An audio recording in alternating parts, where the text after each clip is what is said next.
Both share the same apocalyptic world, but whose walkers have the bigger bite?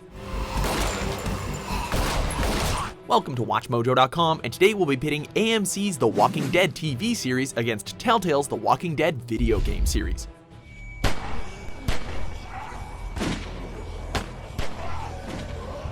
Be warned that we will be going into major spoiler territory here, so yeah, you've been warned. Carl?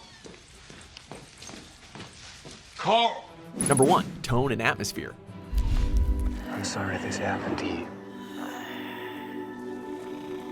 No one can forget the moment when Rick Grimes woke up from his coma to find that the world was left in ruin.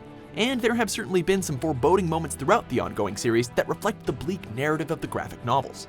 However, more recently, the series has taken things into a far more action-oriented approach. You know what? Yes, I am. Don't get us wrong, the violence is far from camp and cheery, and leads to some of the saddest moments of the series. But more often than not, it's pretty clear that Rick and company are gonna carve their way out of a walker horde.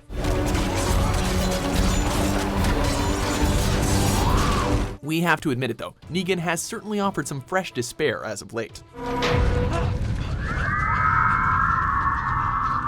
Lee and Clementine's stories of survival certainly have their fair share of confrontation, but for the most part there's a greater amount of emphasis placed on character interaction, and with that comes a true sense of hopelessness. It'll be okay.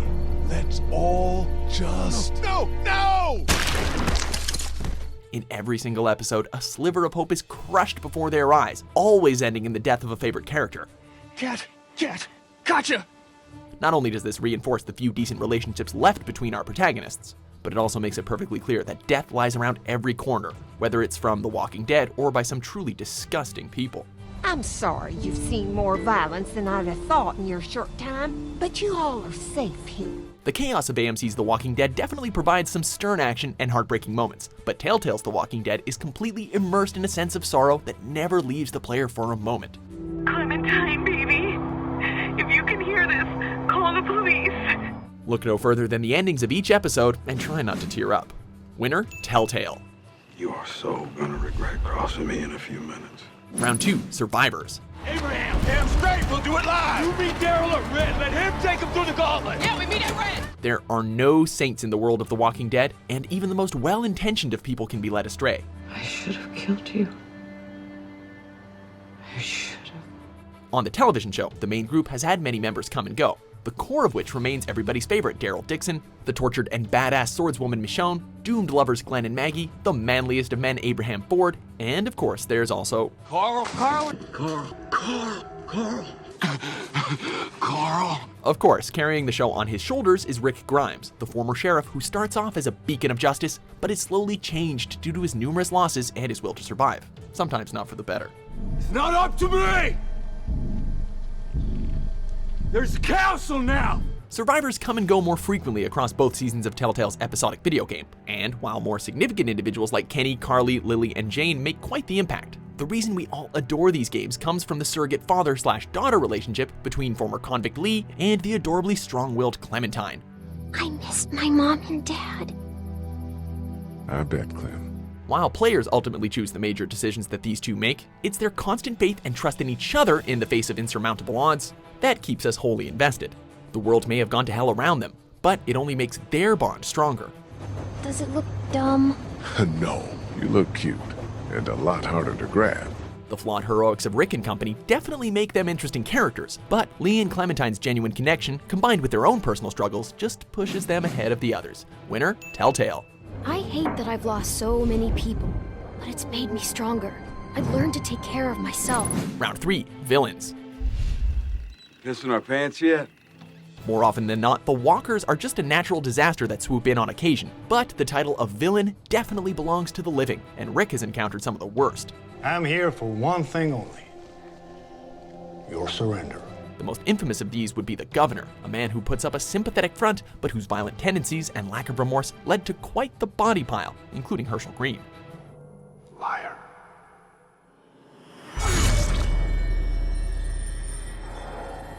Of course, we can't forget about Rick's one-time bestie Shane, whose desire to have Lori all to himself pushed him to try and murder his old friend.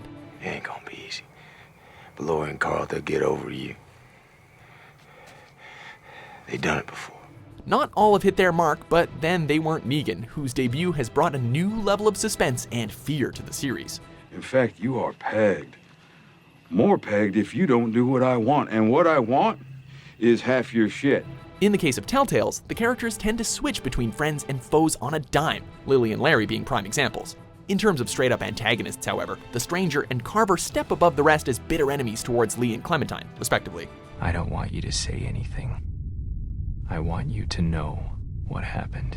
Their deception, enigmatic identities, and the level of violence secured their places as respectable villains forged by the new world they inhabited.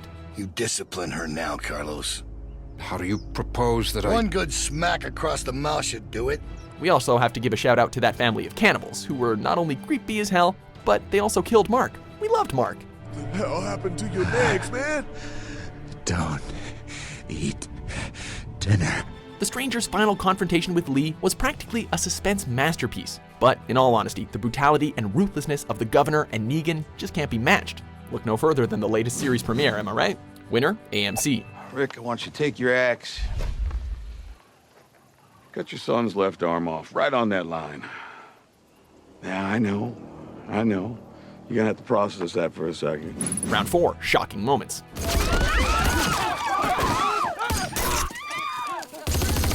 Oh boy, where to begin with this one?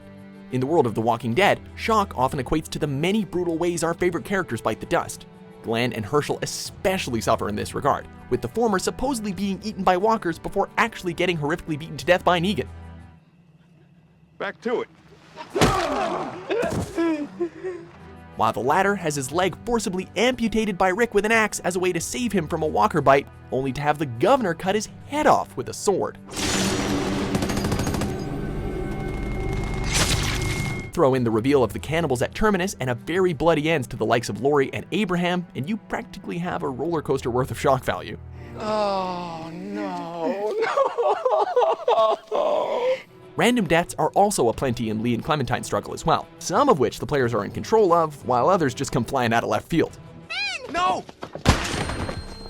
Just like the show, we also had a revelation of a cannibal family. Larry getting his head smashed to pieces with a salt lick, having to mercy kill Duck, the events at Crawford, not to mention the death of Carly or Doug, as well as the final confrontation of the Stranger.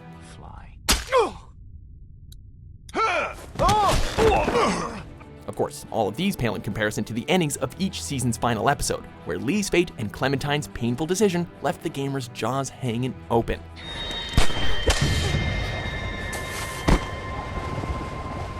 The video games gave us plenty of moments that made our hearts race, but considering we have a top 10 list dedicated to just shocking moments from the TV show, this one isn't even close. Winner, AMC. Round 5, story. This was a great win. But we gotta push just a little bit more. Obviously, the television series has had much more time to tell the story of Rick and his group's tale of survival. There have definitely been great highs, with the escalation from camping in the wild all the way to the prison. We haven't had this much space since we left the farm. Where in between we had Shane's betrayal and Rick battling the Governor. However, there have also been lows. Why would you waste an egg like that? With so many episodes, there is bound to be a lot of filler, including the antics on Herschel's farm, the trek from the ruins of the prison to Terminus, and even more trekking to Alexandria. The emotional moments definitely hit home. However, one of the most common complaints about the show is that the characters constantly make really stupid decisions. Doing okay? Yeah, doing great. Living the dream. I don't know about you, but I definitely wouldn't even drink that water if Glenn got that walker out. Back to the drawing board. Says you. In contrast, the video games are much more concise, with each season made up of 5 episodes.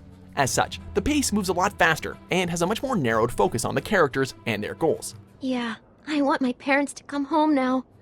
For the first season, Lee must protect Clementine as the world falls apart around them, all while dealing with the ghosts of his criminal past. You're Lee Everett.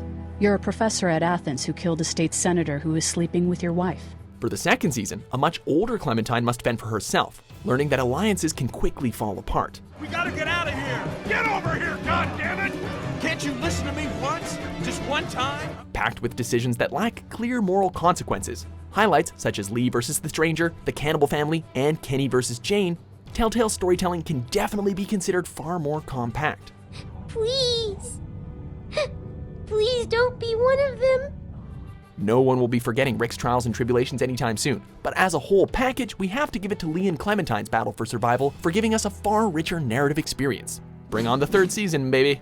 Winner, Telltale.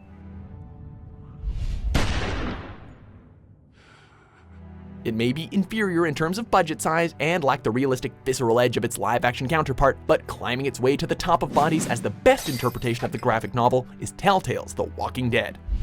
I'll be damned. So, do you agree with our decision? Who do you think should have won?